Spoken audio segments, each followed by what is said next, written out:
Hey guys, hello and welcome to the Doctor Who Guide. Today I am interviewing Bottle O Productions to talk about how you land interviews with big Doctor Who actors or Doctor Who YouTubers and how to just get better at the art of interviewing people. So stick around because all that and more is coming up.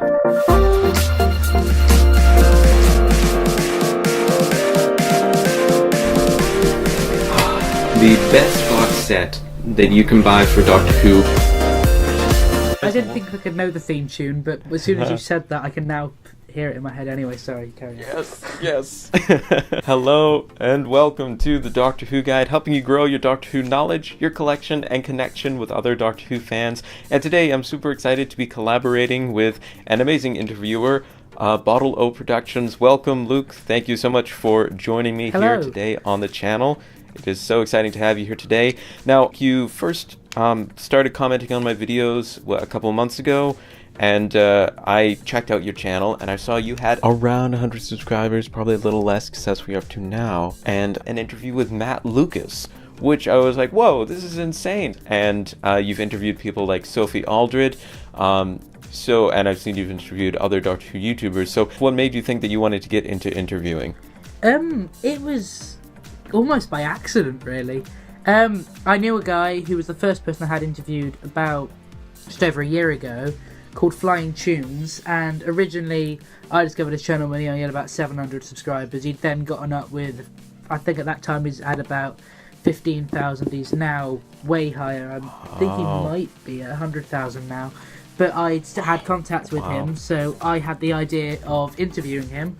And I just made a video, I got some questions for that, and it was originally supposed to be just a video thing, but I lost the video footage, and I'd wanted to do a podcast, so I kind of put two and two together, and I ended it with that. Wow.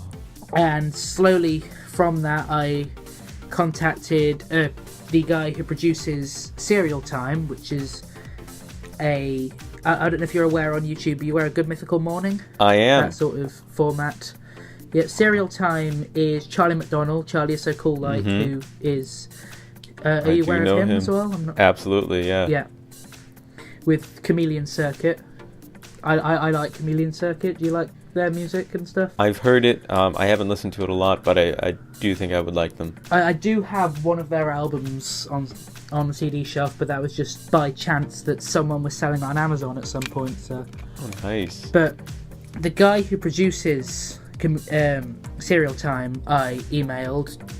I think I tweeted him at first, and things just evolved from that. I had Vote Saxon 07, Julian 2, and I had Sophie Aldred, and most recently Matt Lucas. Wow. Well done. That's an amazing thing, and I think we get stuck in this idea that, you know, we sort of base ourselves on our subscriber count, or we think that we need to be really famous.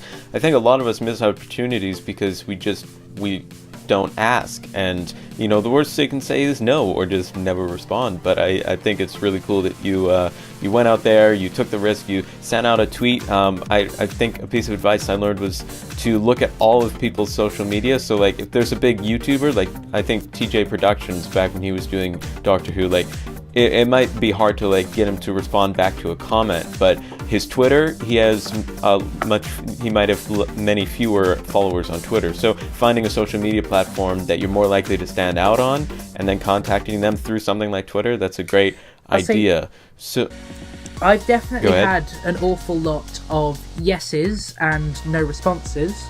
I've phoned up the agents of people expecting nothing, getting told, oh yeah, seems like that's something they would do, and sending them an email with what they told me to put everything in the email, and months later had no response.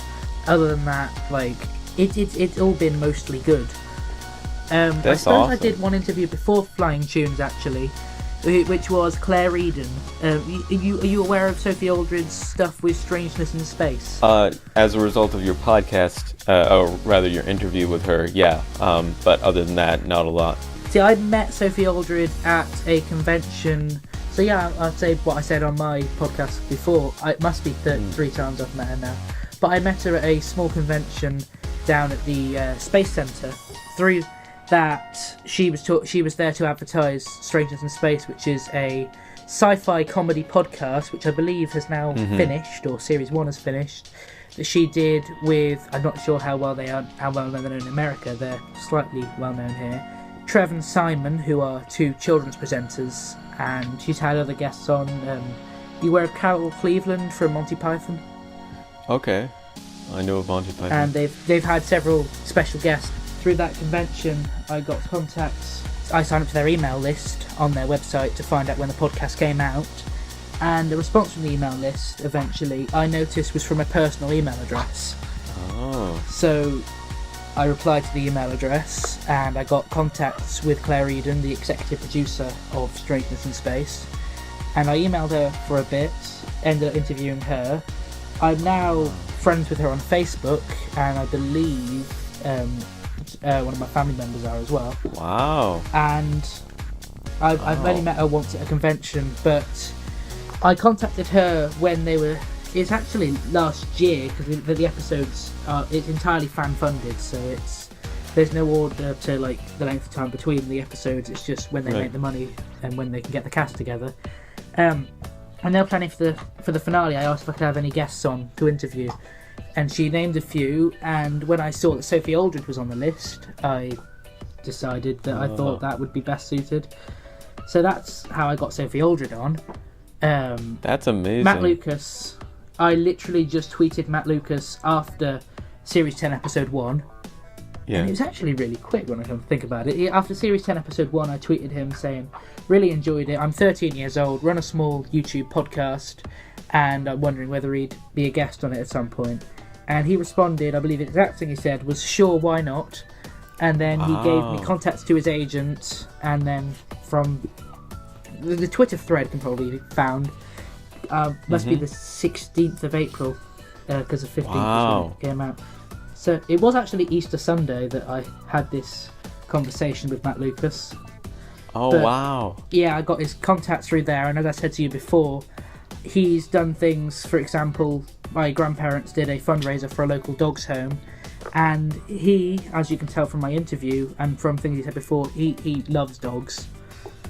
Oh, nice. Like, I think you can hear in the interview him talking about his dog walker, and eventually his dogs came in at the end. Yeah.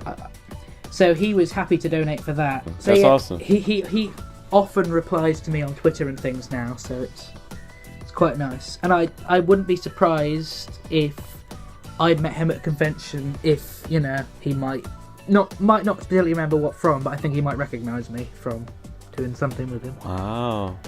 That's awesome. Or I hope. So what I'm seeing there is, you know, in combination with just being willing to ask, I think you see that either in a way that your passions connect with the actor, or helping them promote a project that they're working on, you know, whether it's you've just been in Series 10, you know, why not, or just with Sophie Aldred, like, here's Strangeness in Space, like, you know, helping somebody promote something that they're working on at the moment, I think can definitely give you an in. And that's just awesome that you were able to connect with those people, and you know, that it worked out that way. You know, just giving out a tweet, that's amazing. And one thing I've noticed is that in all of the interviews that I, you know, with Sophie Aldred or Matt Lucas, you know a lot about what they're doing. You've got a lot of questions ahead of time. How do you prepare for an interview? Do you do a lot of research? Is it just that you watched a lot of what Matt Lucas was in? How do you prepare for an interview so that when you have those questions, there aren't a lot of pauses, that, you know, how do you keep things moving? Well, from Sophie Aldred, I felt, I don't know how long it was, but I think I might have had over a month or so in preparation for Sophie Aldred's, because especially with such big names, they have such a big diary that you've got time to work. So for a week or so, I had a notepad that I just bunged in my school bag, and I'd have some free time where I thought of some questions, I could write them down straight away. I'd get other people to submit questions and different things. Sophie Aldred, although I had quite a lot of Doctor Who and Strangeness in Space, I feel I knew more of Matt Lucas, because I was lucky enough to say, I suppose it isn't lucky, the day I interviewed Matt Lucas, I actually had a sick day off school because I was feeling quite ill in the morning, probably mixed with the excitement of it, to be honest. Yeah. But it gave me a good bit of time to watch back some things he'd been in and take some notes. Right, right. So I'd watched through a few episodes of Little Britain, and he made a guest appearance in Community. Quite ironically, there's a TV series in Community called Inspector Spacetime, which has appeared since 1962. Okay, yeah. So it's very much a link to there. And I was having in the interview with Matt Lucas, we kind of said, well, now you were in it at a convention for Inspector Spacetime. He was a British fan called Toby, and it's kind of weird that he's gone from being even in TV, the fan, to being the actual Inspector Spacetime almost. But yeah, that is so cool. That is really awesome. What would be your one piece of advice to people who want to get into interviews and do them successfully? So there's no harm in asking, especially on social media.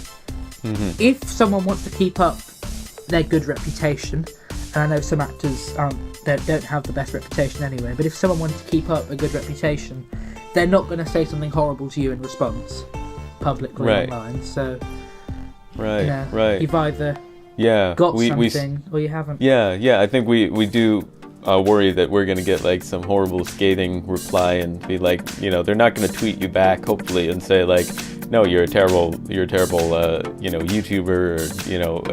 they're probably going to say politely no. I mean, maybe if you ask like Gordon Ramsay or something, you might get a terrible response, but yeah, no, that's really cool. But I'll say, like, Matt Lucas was really friendly with the interview. Like, he retweeted the link to the video. Like, I didn't ask him to. I didn't tag him in the tweet. He just somehow found he doesn't follow me on Twitter or anything. He just found the tweet and retweeted that when that came out, and I got a lot of likes from that. I think it's one of my most viewed videos. Unfortunately, I think my Doctor Who Experience one is still the most viewed. Yeah, and that's kind of peaked since the Experience closed. It's got a lot more views. Right. That is awesome. And that's something else too. Like, it can definitely doing interviews, and if you get that successful interview, they can tweet it out and share it. So that's really cool. And then that way I can phone up agents and things. Like, phoning up agents is only something I've done recently. But I can phone up agents and things and say, can I interview this person? My last guest was Matt Lucas, and it kind of gives it the authority almost. Right. And that's really cool. And, I really do respect what you're doing, and the fact that, you're just being courageous. You do a great job interviewing people and getting out there. So congratulations on doing that. If you want to check out Bottle-O Productions or any of his new channels, all of his social media will be linked down in the description down below. Definitely check him out and subscribe for Thank you very much. Whatever famous guests you have coming up next. I just used starting a new podcast as well, and that'll be linked up whenever it comes out. But I was very pleased to be a guest on that new podcast. Tell us a little bit about what you do on your channels and that podcast. My channels, I do sketches and short films.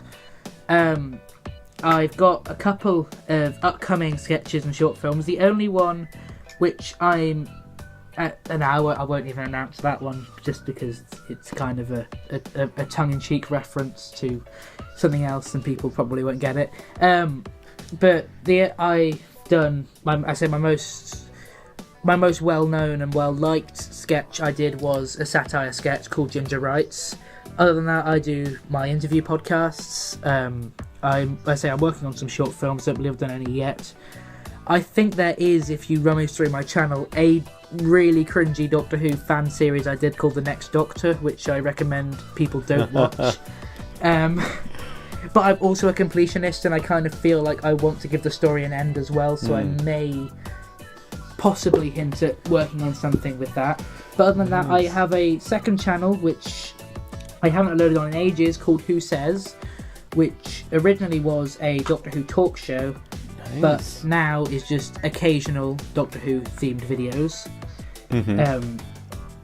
And you can find me on Twitter at llama_bottle0. My name on there will be The Ginger Luke. That's how you can find me. The new podcast is just a movie review podcast. I'll have a different guest on. There's no regular upload for it, but I've got several guests planned and several films planned. For example, I will say the 2 films I've got coming up are The Naked Gun and This Is Spinal Tap. But I'm not going to announce the guests on there. But it won't just be comedy like those, because we've just reviewed Doctor Who the movie for the first episode. And you can find Please Be Seated probably on YouTube through my YouTube channel, and I'll try and make a Please Be Seated YouTube channel. There's nothing up yet. And the Please Be Seated Facebook page. Awesome. Which you will be able to tell just by a picture of me sitting in a cinema chair, which has been badly edited, not even on Photoshop, but Microsoft PowerPoint. All of that will be linked in the description down below. If you want to grow your Doctor Who knowledge, your collection, and connection with other Doctor Who fans, then definitely subscribe for new videos every single Saturday. My name is Alex Patterson with Bottle O Productions, and I will see you in the next video.